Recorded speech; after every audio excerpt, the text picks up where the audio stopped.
right, we're going to be talking about someone today, and his name is John Cena! John Cena's transition to Hollywood full-time is just about here, but is he the best wrestler turned actor to ever do it? Well, today we're going to have Peacemaker himself square off with some of his squared circle foes and try to figure out who's the true champion of the silver screen. A few careers in entertainment are as unpredictable as the path from professional wrestling to Hollywood.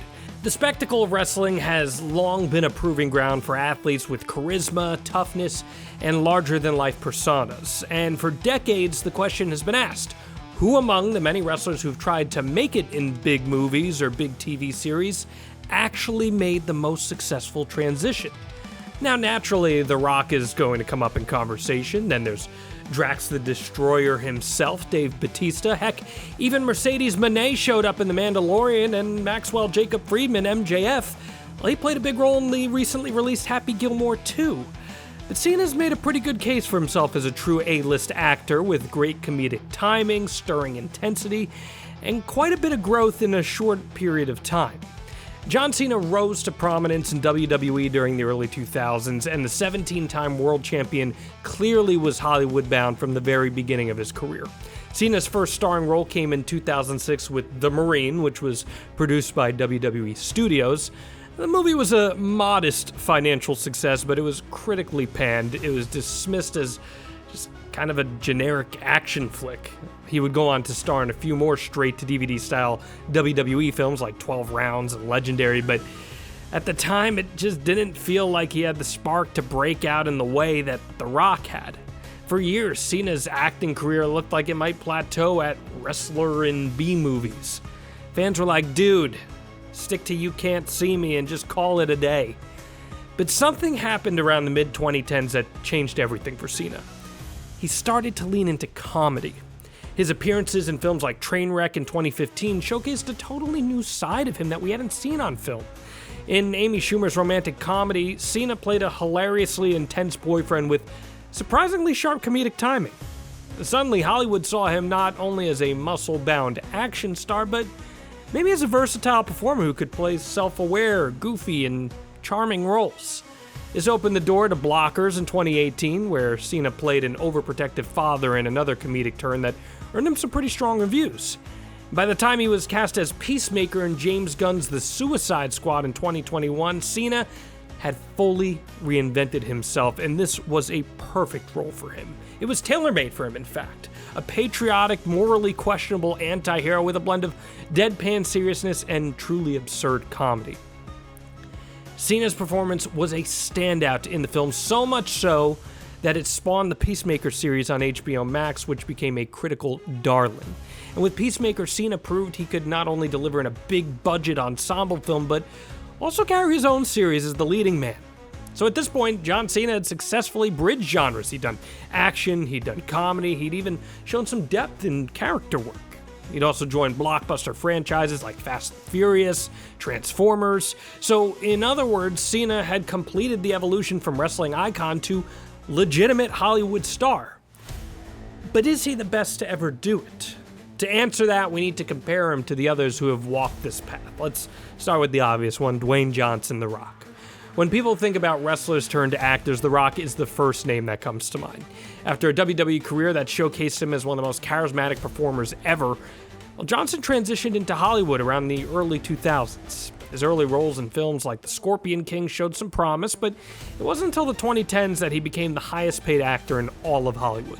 After all, I'm sure he'd be fine with you forgetting that the Tooth Fairy existed. The Rock is undeniably the most financially successful wrestler turned actor. His films like Jumanji, Welcome to the Jungle, and his role in the Fast and Furious franchise, they made him into a global box office juggernaut. He's headlined dozens of movies and even became a brand unto himself with his own production company and venturing into sports like the XFL. But here's where the conversation gets interesting. While The Rock is commercially dominant, he's often criticized for playing very similar characters in every film. Audiences know what they're getting when they see The Rock in a movie. It's charisma, it's muscles, and it's action. But Rarely does it feel like he's stretching himself as an actor, unless of course he's singing in Moana. He's more of a blockbuster guarantee than a transformative performer. And let's also be honest, he took a lot of heat for his failed takeover of DC Studios, and now look at that. Cena's one of the faces of the new DCU. I really want to talk about Dave Bautista, though. Batista had a wrestling career that was impressive in its own right, multi-time world champion, part of Evolution alongside Triple H and Ric Flair, but few would have predicted he'd become such a respected actor. His breakout role, of course, was as Drax the Destroyer in Marvel's Guardians of the Galaxy, and while many assumed Drax would be little more than comic relief, Batista gave the character some surprising depth. His deadpan humor and emotional undertones won over both critics and audiences. And don't tell me that you didn't cry during The Dog Days Are Over in Guardians of the Galaxy 3. That was a moment in time. From there, Batista began to take on some more serious roles. He appeared in Blade Runner 2049 in a small but powerful performance that critics praised. He'd go on to even be a playing contributor in Dune, proving he could hold his own right in high-caliber dramatic films. Yes, he's even been a Bond villain as well. That's like the ultimate mark for an actor in Hollywood. And unlike The Rock, Batista has sought out challenging roles and directors, showing a desire to grow as a performer rather than simply be a blockbuster draw. In 2023, his lead role in M. Night Shyamalan's Knock at the Cabin further demonstrated his dramatic chops. Batista himself has openly stated he doesn't want to just be The Rock of movies. He wants to be known for his acting range, and honestly, he's succeeded. And then there's Adam Copeland, better known as Edge. Edge is a WWE Hall of Famer. He's had an outstanding wrestling career. He stepped away from the ring for nearly a decade due to injury, and he decided to venture into acting as a result. That includes roles in shows like Haven, Percy Jackson, and Netflix's Vikings Valhalla.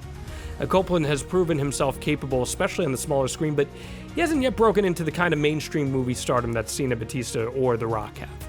His acting career is solid, and it shows some promise, but it hasn't defined him the way that wrestling has. Still, his leaner stature makes him come across a little more as a real person compared to the others, and I think there's a lot of promise for Copeland once he hangs up the boots for good. And of course, we have Rowdy Roddy Piper. Piper is often credited as one of the first wrestlers to truly make an impact in Hollywood. His starring role in John Carpenter's cult classic They Live cemented his place in cinematic history. The movie, with its iconic line, quote, "I've come here to chew bubblegum and kick ass, and I'm all out of bubblegum." Well, that became a cultural phenomenon. Piper never had the blockbuster career of The Rock or Cena, but his performance in They Live remains beloved and influential. In many ways, he proved that wrestlers could make the leap into acting decades before the others did. So where does that leave John Cena? If we break it down by categories, here's how it looks. In terms of box office dominance, The Rock's clearly number one. He's one of the most bankable stars of all time, regardless of his range as an actor. In terms of critical acclaim and acting growth, Batista seems to have the edge there. He's taken roles that push him creatively and has earned respect from directors and critics alike. And then there's John Cena, who falls somewhere in between The Rock and Batista. Cena has box office hits under his belt, though not quite at The Rock's level. He's shown some surprising range and self-awareness, much like Batista, though maybe not with the same level of critical acclaim and dramatic roles. What Cena has that sets him apart, though, is his unique ability to balance action and comedy with genuine charm. He's carved out a niche as a performer who doesn't take himself too seriously, yet he can still deliver when the role requires him to. Take Peacemaker, for example. It's hard to imagine The Rock taking on such a morally ambiguous, borderline ridiculous character, and while Batista does have the range, his comedic instincts aren't quite as sharp as Cena's. Cena seems to thrive in that middle ground where action, comedy, and heart all intersect. That versatility makes him a strong contender for the title of Best Wrestler turned Actor. So, is John Cena the best? Well, the answer might depend on what metric you value most. But John Cena is in a fascinating position. He's proven himself across multiple genres, he's become a beloved face in franchises, and he successfully transitioned from being just a wrestler to a legitimate star in Hollywood. He may not be the absolute best because Batista at this point probably deserves that honor for his consistent dedication to the acting craft, but Cena's undoubtedly one of the most accomplished, and what makes Cena so compelling is his unpredictability. He continues to surprise audiences with his comedic chops, his self-deprecating humor, and his willingness to take risks. He may never surpass The Rock in box office totals or Batista in dramatic gravitas, but he doesn't have to. Cena's carved out his own lane, and in doing so, he secured his place among the very best wrestlers who became actors. Big Match John is set to retire from pro wrestling at the end of 2025, and then he's going to pursue acting full-time, and honestly, I think the industry is going to be better for it. So while I would probably say the crown for the best might belong to Batista at this juncture, Cena stands right alongside him, not just as one of the greatest wrestlers of his generation, but as one of the most versatile entertainers of our time. And considering where he started, that's an accomplishment worth celebrating. Let us know your thoughts below.